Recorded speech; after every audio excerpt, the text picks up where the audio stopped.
चरण की वोटिंग पूरी हो चुकी है। अब सभी को इंतजार 4 जून का है, जब 543 सीटों का रिजल्ट आएगा। इसी बीच 1 जून को अंतिम चरण के बाद कई एग्जिट पोल सामने आए। कई एग्जिट पोल में दिखाया गया कि कांग्रेस पिछली बार से अच्छा प्रदर्शन करेगी, लेकिन इंडिया गठबंधन का करिश्मा एनडीए के आगे फीका पड़ सकता है। देश के नामी 13 एग्जिट पोलों में से जो बात सामने निकल कर आ रही है वो ये है कि इस बार एनडीए 350 के पार पहुंच सकती है। इसी बीच एक एग्जिट पोल की खासा चर्चा हो रही है। सोशल मीडिया पर कई लोग इस एग्जिट पोल के आंकड़े शेयर कर रहे हैं, जिसमें इंडिया गठबंधन को 260 से 290 सीट हासिल करते दिखाया गया है। एग्जिट पोल के मुताबिक लोकसभा चुनाव में एनडीए को 215 से 245 सीटें मिलेगी, तो वही इंडिया को 260 से 290 सीट मिल सकती है। वह अन्य के खाते में 28 से 48 सीटें जाएंगी। अब आपको राज्यवार आंकड़े बताते हैं। राजस्थान में 25 सीटें हैं, जहां एनडीए को 17 से 19 सीटें मिल सकती है। इंडिया को 6 से 8 और अन्य के खाते में एक भी सीट नहीं जाती दिख रही है। 2019 में एनडीए को यहां 25 सीटें मिली थी, जिसमें आरएलपी को 1 और बीजेपी ने 24 सीटों पर जीत हासिल की थी। बात करें गुजरात की, तो यहाँ 26 सीटें हैं। 2019 में बीजेपी को 26 की 26 सीटें मिली थी, लेकिन इस बार एनडीए को 23 से 25 सीटें मिलती दिख रही है, तो इंडिया को 1 से 3। बात करें कर्नाटक की, तो कर्नाटक में 28 सीटें हैं। 2019 में यहाँ बीजेपी को 25, कांग्रेस को 1, जेडीएस को 1 और आईएनडी को 1 सीट मिली थी, लेकिन एनडीए को इस बार 8 से 10 सीट मिल सकती है और इंडिया को 18 से 20 सीटें। बात करें मध्य प्रदेश की, तो यहाँ 29 सीटें हैं। 2019 में बीजेपी को 28 और कांग्रेस को यहाँ 1 सीट मिली थी, लेकिन इस बार एनडीए को 24 से 26 सीट मिलती दिख रही है। वही एनडीए की कुछ सीटें इंडिया के हिस्से में जाएगी और इंडिया को 3 से 5 सीटें मिलती दिख रही है। बिहार में 40 सीटें हैं। 2019 में बीजेपी को 17, जेडीयू को 16, एलजेपी को 6 और कांग्रेस को 1 सीट मिली थी, लेकिन इस बार एनडीए को 14 से 16 सीटें मिलती दिख रही है। वहीं इंडिया को 24 से 26 सीटें मिलती दिखाई दे रही है। महाराष्ट्र में 48 सीटें, जहां 2019 में बीजेपी को 23, अविभाजित शिवसेना को 18, एनसीपी को 4, एआईएमआईएम को 1 और आईएनडी को 1 और अन्य के खाते में 1 सीट गई थी, लेकिन इस बार एनडीए को 18 से 20 सीटें मिलती दिख रही है, तो वही इंडिया गठबंधन को 28 से 30 सीटें मिलती दिख रही है।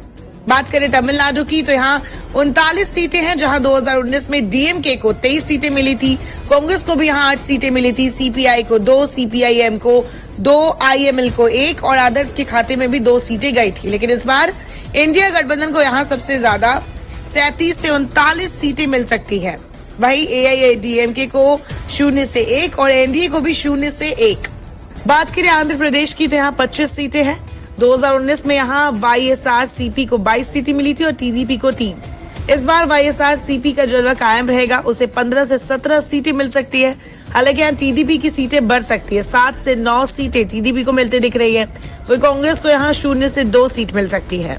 बात करें झारखंड की, तो झारखंड में 14 सीटें हैं।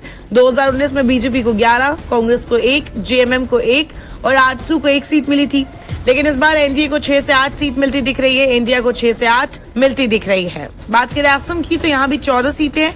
2019 में बीजेपी ने यहाँ सबसे ज्यादा 9 सीटें जीती थी, कांग्रेस को 3 सीटें, एआईयूडीएफ को 1 और आईएनडी को भी 1 सीट मिली थी, लेकिन इस बार एनडीए को यहाँ 8 से 10 सीट मिल सकती है। वही इंडिया को कुल मिलाकर 3 से 5 सीट मिल सकती है। वही अन्य का खाता भी खुल सकता है, 0 से 2 सीट अन्य के खाते में जा सकती है।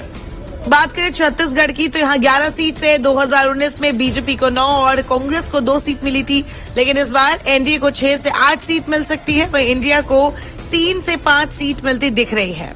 जिन राज्यों में पिछली बार के चुनाव में बीजेपी ने क्लीन स्वीप किया था, इस बार वहां बीजेपी को झटका लग सकता है। बात करेंगे हरियाणा में 10 सीटें हैं, जहां 2019 में बीजेपी ने 10 की 10 सीटें जीती थी, लेकिन इस बार एग्जिट पोल के मुताबिक एनडीए को 2 से 4 सीट मिलती दिख रही है, तो इंडिया को 6 से 8 सीट हरियाणा में मिल सकती है। दिल्ली में कुल 7 सीटें हैं। 2019 में बीजेपी ने यहाँ 7 की 7 सीटों पर जीत हासिल की थी, लेकिन इस बार यहाँ इंडिया का खाता खुलेगा और इंडिया गठबंधन को 3 से 5 सीट मिल सकती है और एनडीए को 2 से 4। तेलंगाना में 17 सीटें हैं, जहां 2019 में टीआरएस को 9, जो कि अब बीआरएस बन चुकी है, बीजेपी को 4, कांग्रेस को 3, एआईएमआईएम को 1 सीट मिली थी, लेकिन इस बार यहाँ कांग्रेस को अच्छी खासी सीट मिल सकती है और 10 से 12 सीटें कांग्रेस को तेलंगाना में मिलती दिख रही है। बीआरएस को 0 से 2, बीजेपी प्लस को 3 से 5 और अन्य के खाते में भी 0 से 2 सीट जा सकती है। पंजाब की 17 सीटों में 2019 में कांग्रेस को 8 सीटें मिली थी, अकाली दल को 2, बीजेपी को 2 और आप को भी 1 सीट मिली थी। लेकिन आप इस बार पंजाब में अच्छा प्रदर्शन करती दिख रही है, आपके खाते में 6 से 8 सीटें जाती दिख रही है। वही कांग्रेस को 5 से 7 सीट मिल सकती है।